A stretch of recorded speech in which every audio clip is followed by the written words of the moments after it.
सो hi guys. आज हम देखने वाले हैं कि पाइथन के ऊपर हम देखेंगे।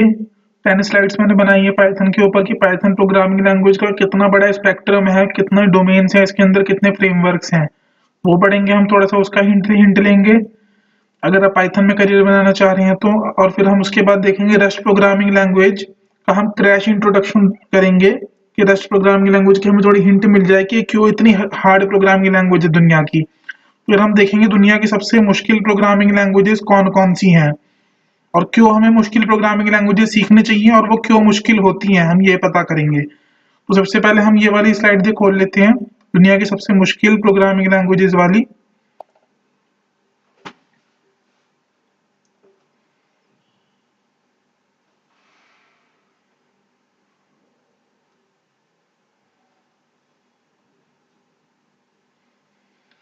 ये हो गया है। यहाँ पर हम इसे स्लाइड शो कर लेते हैं। तो हमारा टॉपिक है दुनिया की सबसे मुश्किल प्रोग्रामिंग लैंग्वेजेस। ये प्रेजेंटेशन बताएगी कौन कौन सी कोडिंग लैंग्वेजेस सबसे डिफिकल्ट मानी जाती हैं। तो आगे चलते हैं। प्रोग्रामिंग लैंग्वेज क्या होती है? कंप्यूटर इंसान की लैंग्वेज नहीं समझता। हम कंप्यूटर को इंस्ट्रक्शंस देते हैं, इन इंस्ट्रक्शंस को लिखने के तरीके को प्रोग्रामिंग लैंग्वेज कहते हैं। तो ये क्या कह रहा है? कंप्यूटर इंसान की लैंग्वेज नहीं समझता है, ठीक है। हम कंप्यूटर को इंस्ट्रक्शंस देते हैं, ठीक है, हम कंप्यूटर को इंस्ट्रक्शंस देते हैं, तो इन इंस्ट्रक्शंस को लिखने के तरीके को प्रोग्रामिंग लैंग्वेज कहते हैं। तो भाई कंप्यूटर समझता नहीं है इंसान की भाषा, तो उसे इंस्ट्रक्शन देनी पड़ती है और इसी इंस्ट्रक्शन को लिखने के तरीके को हम कहते हैं प्रोग्रामिंग लैंग्वेज। जैसे हिंदी और इंग्लिश अलग लैंग्वेजेस हैं, वैसे ही कंप्यूटर की भी लैंग्वेजेस अलग अलग होती हैं। फिर हम देखेंगे कोई लैंग्वेज मुश्किल क्यों होती है।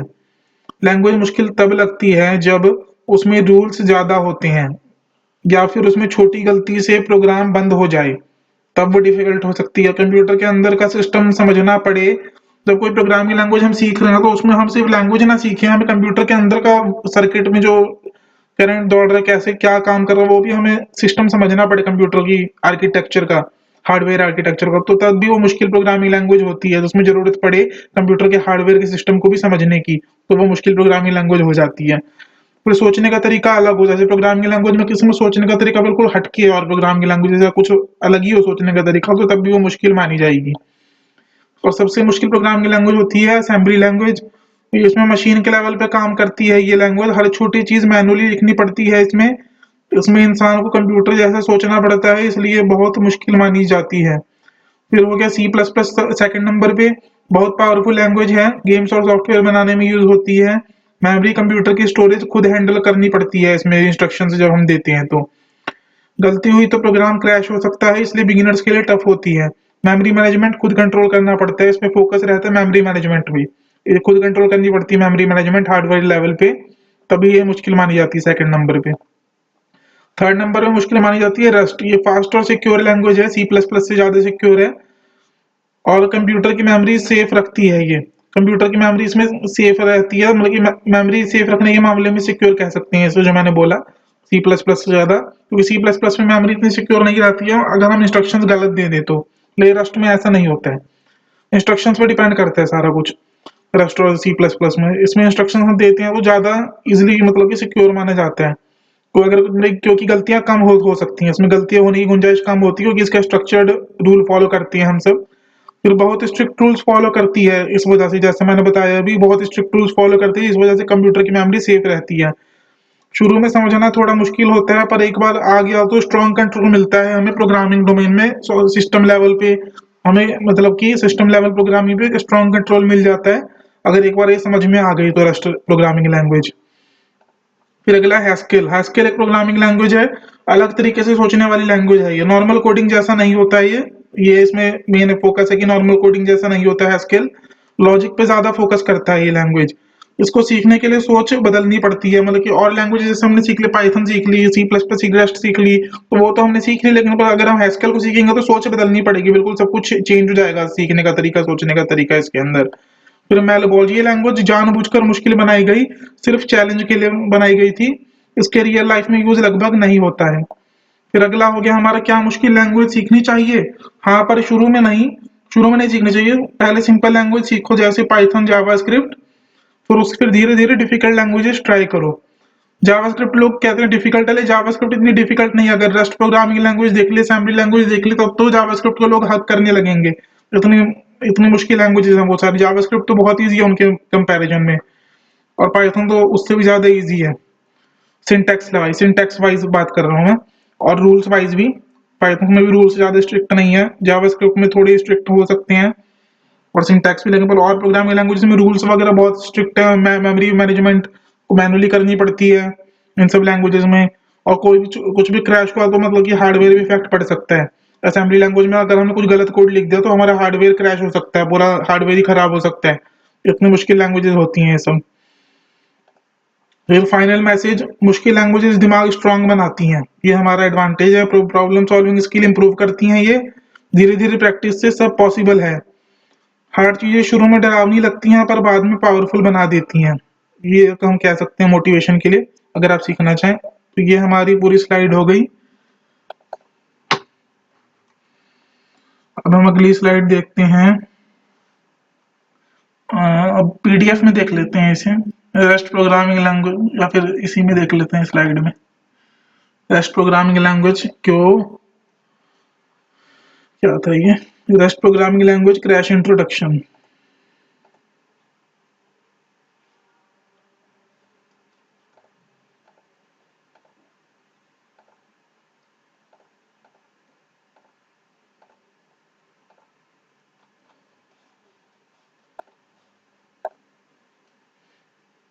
तो Rust programming language crash introduction, understanding Rust basics with simple examples. इसमें एग्जांपल्स भी दिखाए हैं मैंने आपको, ये रस्ट का सिंबल।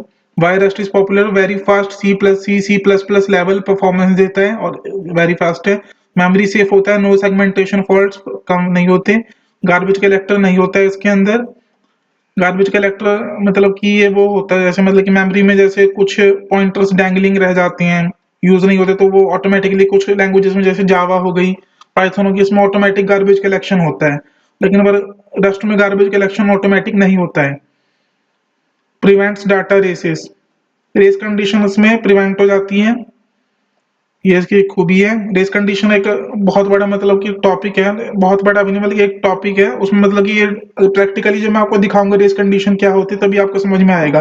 रेस कंडीशन तब होती है कॉन्करेंसी के टाइम पे रेस कंडीशन हो जाती है, जैसे कॉन्करेंट प्रोग्राम्स चल रहे होते हैं तब रेस कंडीशन आती है।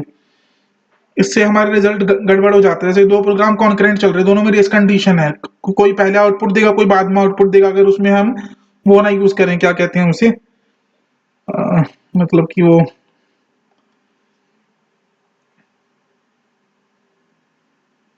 लॉक्स कहते हैं उसे, मेमोरी में लॉक्स लगाते हैं, लॉक्स अगर यूज ना करें तो मतलब कि रेस कंडीशन हो जाती है। उसे प्रिवेंट करने के लिए लॉक्स और वो होता है कुछ याद नहीं आ रहा, वो यूज करते हैं।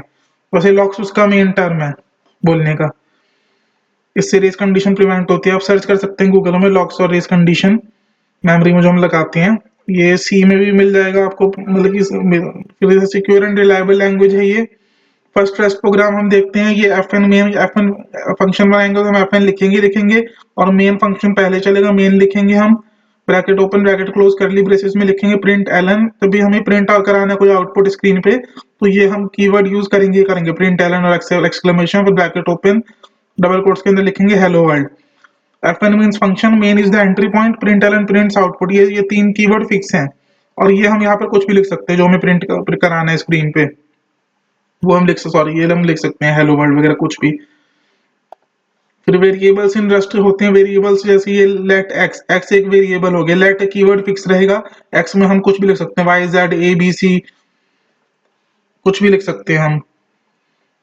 फिर ये वैल्यू भी कुछ भी स्टोर करा सकते हैं इसके अंदर, इक्वल टू के बाद 20 30 40, फिर यहाँ पर प्रिंट करेंगे। यहाँ पर हम ये फिक्स करेंगे, अगर हमें एक्स प्रिंट कराना है तो यहाँ पर हम ये कर्ली ब्रेसेस में ये ऐसे लिखेंगे और ये एक्स लिखेंगे। इसका मतलब क्या है कि एक्स वैल्यू को प्रिंट कराओ, इसका मतलब ये variables are immutable by default, to make changeable use mut. अब जैसे और प्रोग्रामिंग लैंग्वेजेस में क्या होता है, जैसे मैंने पाइथन में कोड लिखा, मैंने ऊपर लिखा x इज इक्वल टू 10, फिर मैंने उसके नीचे लिख दिया x इज इक्वल टू 20, तो अब मैं प्रिंट कराऊंगा x को स्क्रीन पे तो मेरे को x की वैल्यू 20 दिखेगी। लेकिन पर रेस्ट में ऐसा नहीं है, अगर आपने x इज इक्वल टू 10 लिख दिया तो अब x इज इक्वल टू 20 नहीं लिख सकते, क्योंकि इसमें वेरिएबल्स इम्यूटेबल होते हैं, चेंज नहीं कर सकते हम। अगर हमें चेंज करना है तो हमें म्यूट कीवर्ड का, एमयूटी कीवर्ड का इस्तेमाल करना पड़ेगा। जैसे let mut X is equal to 10, तो एक्स इज इक्वल टू 20, तो ये चेंज हो जाएगा। अगर हम यहाँ पर हमने म्यूट कीवर्ड का इस्तेमाल किया, अगर हम म्यूट नहीं इस्तेमाल करते, एक्स इज इक्वल टू 10 लिखते, एक्स इज इक्वल टू 20 लिखते, तो एरर थ्रो कर देता है ये रस्ट का प्रोग्राम। फंक्शंस एग्जांपल जैसे fn add a i32, i32 का मतलब 32 बिट इंटीजर बी में, ये मतलब कि डाटा टाइप भी हमें डिफाइन करना पड़ता है। फिर ये आउटपुट का भी डाटा टाइप हमने डिफाइन किया, तो a प्लस बी यहाँ पर लिखा भी हुआ है 32 bit integer, 32 means return type. Rest is strongly typed, मतलब कि हमें इसमें स्कीमा पूरा डिफाइन करना पड़ेगा, मतलब कि इनपुट का क्या डेटा टाइप रहेगा, आउटपुट का डेटा टाइप क्या रहेगा, फिर अंदर हमने फंक्शन क्या काम कर रहा है, ए प्लस बी एडिशन कर रहा है, दो नंबर हम इनपुट देंगे तो वो हम पूरा बताना पड़ता है इसमें। ओनरशिप कंसेप्ट क्या है रेस्ट के अंदर, ये फंक्शन में हमने बनाया, हमने S1 को स्ट्रिंग बना दी यहाँ पर फ्रॉम हेलो, फिर let S2 equal to S1, ownership transfer from S1 to S2, यहाँ पर क्या हुआ, S1 को हमने S2 में ओनरशिप ट्रांसफर कर दी, prevents memory leaks, after transfer S1 can not be used. अब जैसे ओनरशिप ट्रांसफर होगी तो S1 वेरिएबल को हम यूज नहीं कर सकते प्रोग्राम में, मेमोरी में वो नहीं यूज हो सकता अब। तो अब S2 के पास ओनरशिप ट्रांसफर होगी, इससे मेमोरी लीक मतलब कि बच जाते, मेमोरी लीक नहीं होती है। फिर बोरोइंग रेफरेंस हो गया, borrowing reference, print string S string, यहाँ पर हमने ये यूज किया एम्परसेंड प्रिंट एलन एस को, एम्परसेंड मीन्स रेफरेंस, एम्पर ये रेफरेंस का मतलब ही एम्परसेंड है। ओनरशिप डज नॉट ट्रांसफर, इसका मतलब क्या हुआ कि ओनरशिप ट्रांसफर नहीं हो रही, हेल्प्स रीयूज डाटा सेफली, इससे हम रीयूज कर सकते हैं डाटा को safely. Tools in rust, rust के अंदर टूल्स होते हैं, रस्ट कंपाइलर जिसे रस्ट सी कहते हैं, कार्गो बिल्ड टूल होता है, प्लस पैकेज मैनेजर होता है। कमांड्स होते हैं cargo new my project, cargo run. Where Rust is use, Rust कहाँ यूज होता है, ऑपरेटिंग सिस्टम्स में यूज होता है, जैसे मोजिला फायरफॉक्स, गेम इंजन में यूज होता है, ब्लॉकचेन डेवलपमेंट में यूज होता है, हाई परफॉर्मेंस बैकएंड सिस्टम्स में यूज होता है, जैसे हाई परफॉर्मेंस बैकएंड सिस्टम्स होते हैं कुछ। फिर parts of Firefox are written in Rust, मैं मतलब कि कुछ मतलब कि पार्ट्स हैं फायरफॉक्स के जो लिखी गई है रस्ट लैंग्वेज में। फिर ये कर्नल यहाँ पर बनाया गया है, synchronization and communication, memory management, interrupt and event handling, device IO management, ये सब। तो ये भी हमारी प्रेजेंटेशन कंप्लीट हो गई है।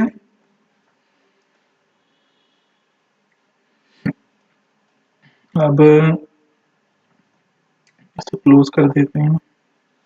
अब हम चलते हैं, ये थोड़ा इंटरेस्टिंग रहेगा जो पाइथन एंथुसियास्ट्स हैं, पाइथन सीखना चाहते हैं और करियर में स्टार्टिंग करना चाहते हैं, तो उनके लिए ये स्लाइड इंपॉर्टेंट रहने वाली है। तो ये स्लाइड अब हम देखते हैं पाइथन के बारे में। इसमें मैंने बताया कि पाइथन के कौन कौन से डोमेन्स में यूज होता है पाइथन सारे, और उसमें कौन कौन से फ्रेमवर्क्स होते हैं उन डोमेन्स के अंदर, तो वो हम देखते हैं अब।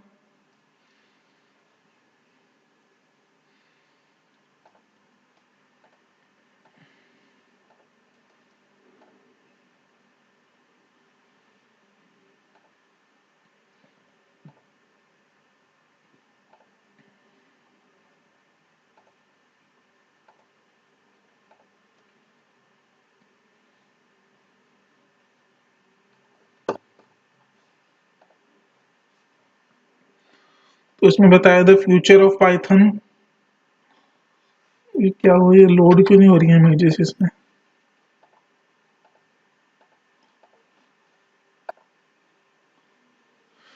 पार्ट वन पाइथन, तो slide one web data plus web development में यूज होता है, वेब प्लस डाटा में यूज होता है ये, जैसे वेब डेवलपमेंट और डेटा साइंस। पाइथन से वेबसाइट की बैकएंड बनता है, पाइथन से क्या होता है, वेबसाइट का बैकएंड बनता है। फ्रेमवर्क्स यूज होते हैं बैकएंड बनाने के लिए वेबसाइट के, Django, flask, fast API, pyramid. Machine learning में फास्ट एपीआई हम यूज करते हैं ज्यादातर। फिर यूजेस होते हैं, और टोर्नेडो भी एक फ्रेमवर्क है। यूजेस होते हैं इसके, लॉगिन सिस्टम बनाना, जैसे एडमिन पैनल बनाना, वेबसाइट के अंदर एपीआई बनाना, ऑनलाइन शॉपिंग साइट बनाना, ये सब। तो डेटा साइंस में पाइथन डाटा को समझता है और एनालाइज करता है। लाइब्रेरीज होती है NumPy, Pandas, Matplotlib, Seaborn, SciPy. Use होते हैं इसके एक्सेल डाटा चेक करना, ग्राफ बनाना, रिपोर्ट बनाना। Slide two machine learning plus automation में यूज होता है। मशीन लर्निंग एआई में क्या यूज है इसका, पाइथन मशीन को सिखाता है। फ्रेमवर्क्स होते हैं TensorFlow, PyTorch, scikit-learn, Keras. Uses होते हैं इसके फेस रिकग्निशन में, चैटबॉट बनाने में, फ्रॉड डिटेक्शन करने में डाटा में से, और रिकमेंडेशन सिस्टम बनाने में। और ऑटोमेशन में क्या यूज होता है, पाइथन बोरिंग काम खुद करता है, टूल्स यूज होते हैं Selenium, Beautiful Soup, request, PyAutoGUI, जैसे इसके यूजेस होते हैं वेब स्क्रैपिंग में, एक्सेल ऑटोमेशन में, ईमेल भेजने में, ऑटोमेशन वगैरह। तो डेस्कटॉप और गेमिंग में यूज होता है इसका, डेस्कटॉप एप्लीकेशन में जैसे कंप्यूटर सॉफ्टवेयर बनाना, तो फ्रेमवर्क्स होते हैं Tkinter, PyQt, Kivy, W X, Python, और यूजेस होते हैं इसके बिलिंग सॉफ्टवेयर बनाने में, ऑफिस टूल्स बनाने में, जीयूआई एप्स बनाने में। गेम डेवलपमेंट में कौन सा फ्रेमवर्क यूज होता है? Pygame, Pandas, 3D arcade use होते हैं 2D गेम्स बनाने में, लर्निंग गेम्स बनाने में। फिर सिक्योरिटी और क्लाउड के बारे में इसका यूज बताया गया है। साइबर सिक्योरिटी में सिक्योरिटी टेस्टिंग में यूज होता है, जैसे एथिकल हैकिंग वगैरह, उसमें जैसे लाइब्रेरीज यूज होती हैं, स्केपी और पैरामिको यूज होते हैं इसके नेटवर्क टेस्टिंग में और सिक्योरिटी स्क्रिप्ट्स लिखने में। फिर क्लाउड एंड डेवऑप्स में इसका यूज होता है, सर्वर और क्लाउड मैनेज करता है, सर्वर और क्लाउड मैनेज करता है ये Python, cloud and DevOps domain में सर्वर और क्लाउड को मैनेज करता है ये। टूल्स यूज होते हैं बोटो 3, चैलीस, जापा यूज होते हैं इसके एडब्ल्यूएस ऑटोमेशन में, सर्वर सेटअप में, डिप्लॉयमेंट में। फिर स्लाइड 5 है आईओटी प्लस ब्लॉकचेन, मतलब कि IoT internet of things device में और एम्बेडेड सिस्टम्स में यूज होता है, और ब्लॉकचेन में यूज होता है इसका यूज। हार्डवेयर प्रोजेक्ट्स में यूज होता है, जैसे एम्बेडेड हार्डवेयर बनाते हैं तो उसमें micro Python, circuit Python use होते हैं इसके, Raspberry pi, robotics, sensors. Web development with Python, Python से वेबसाइट का बैकएंड बनाता है। जेंगो फुल फीचर्ड फ्रेमवर्क है। फ्लास्क लाइटवेट फ्रेमवर्क है। Fast API modern and faster pyramid flexible framework है। टोर्नेडो एसिंक फ्रेमवर्क है, एसिंक्रोनस यूज होता है इसका लॉगिन सिस्टम में। ये समझ लीजिए आप कि यूज होता है इसका लॉगिन सिस्टम में, एडमिन पैनल में, एपीआई बनाना और ऑनलाइन शॉपिंग साइट में। मशीन लर्निंग एप्लीकेशंस क्या है? जैसे identify and verify faces, automated conversations banana chatbot का यूज करके, इसे पूरा बनाना, डेवलप करना चैटबॉट। फ्रॉड डिटेक्शन में क्या यूज है? आइडेंटिफाई सस्पिशियस एक्टिविटी, जैसे बैंक्स वगैरह को सस्पिशियस एक्टिविटी आइडेंटिफाई करनी है डाटा के थ्रू ऑटोमेटिकली, तो उसमें वो फ्रॉड डिटेक्शन में क्या करेंगे? इसका यूज करेंगे, मशीन लर्निंग एप्लीकेशन का। फिर रिकमेंडेशन सिस्टम में क्या होता है? पर्सनलाइज्ड सजेशन, जैसे नेटफ्लिक्स में आपको, यूट्यूब में आपको पर्सनलाइज्ड सजेशंस मिलती हैं ऑटोमेटिकली, जो आपका सर्च करते हो उसी के बेसिस पे, तो उसमें मशीन लर्निंग का यूज होता है इसके अंदर। फिर automation made easy, Python boring काम खुद करते हैं, जैसे web scraping, extract data from websites automatically, जैसे वेबसाइट से डाटा ऑटोमेटिकली एक्सट्रैक्ट करना है तो वेब स्क्रैपिंग में इसका यूज है। एक्सेल ऑटोमेशन में यूज है, process spreadsheets without manual work. फिर ईमेल भेजने में, send automated email at scale. Tools use होते हैं Selenium, Beautiful Soup, request, PyAutoGUI वगैरह बनाने के लिए ग्राफिकल यूजर इंटरफेस में ये यूज होता है। फिर फ्यूचर ऑफ पाइथन क्या है? आईओटी डेवलपमेंट, हार्डवेयर प्रोजेक्ट्स में यूज होता है, एम्बेडेड प्रोजेक्ट जो बनाते हैं, एम्बेडेड सॉफ्टवेयर होता है हार्डवेयर में, तो उसमें आईओटी डेवलपमेंट का यूज आ जाता है। तो उसमें क्या होता है? माइक्रो पाइथन जैसे फ्रेमवर्क, सर्किट पाइथन जैसे फ्रेमवर्क यूज होते हैं। फिर साइबर सिक्योरिटी में सिक्योरिटी टेस्टिंग में यूज होता है, एथिकल हैकर्स यूज करते हैं इसे, नेटवर्क टेस्टिंग करने के लिए, सिक्योरिटी स्क्रिप्ट्स लिखने के लिए, और लूप होल्स आइडेंटिफाई करने के लिए नेटवर्क में, यूज करते हैं।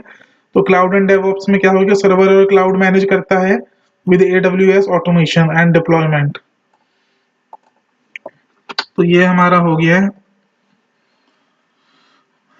तो आज का हमारा पीपीटी इतना ही था। I hope you enjoyed the knowledge. मैं आपके लिए ऐसी और भी अच्छी नॉलेज और पीपीटीज लेके आता रहूंगा। तब तक take care, good bye, thank you.